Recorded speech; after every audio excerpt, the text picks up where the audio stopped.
Recibí una infografía elaborada en Piktochart para el tema de programación lógica. Se han incluido algunos segmentos de videos solicitados para consulta. Se puede ver la infografía en su título, Programación Lógica.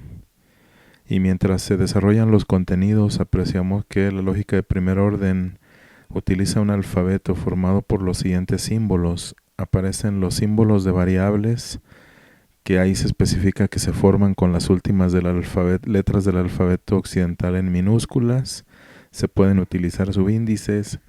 También se emplean símbolos para referirse a constantes, generalmente son las primeras letras del alfabeto, tanto minúsculas como mayúsculas. Se utilizan también símbolos de función, como en la matemática FGH, y cada función puede tener asociado un número de argumentos que indica el número de parámetros que toma la función.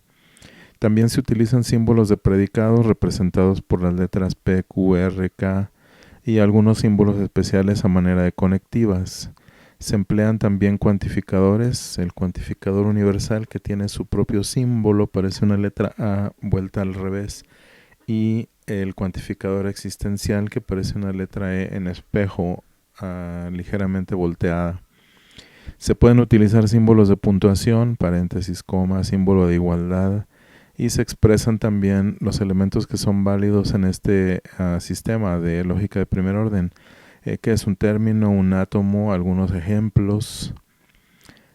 Quizá el único detalle aquí es que la imagen donde aparece Pedro, que es el jefe de Luis, está tapando un poco el texto que dice término, pero hasta ahora todo va muy bien. Luego se definen qué son las fórmulas bien formadas como átomos, un ejemplo.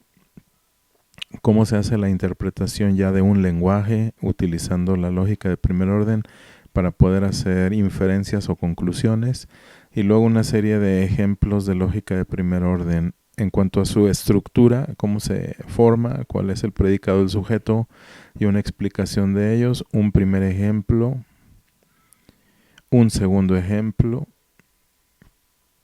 un tercer ejemplo, todos son extractos de los videos consultados.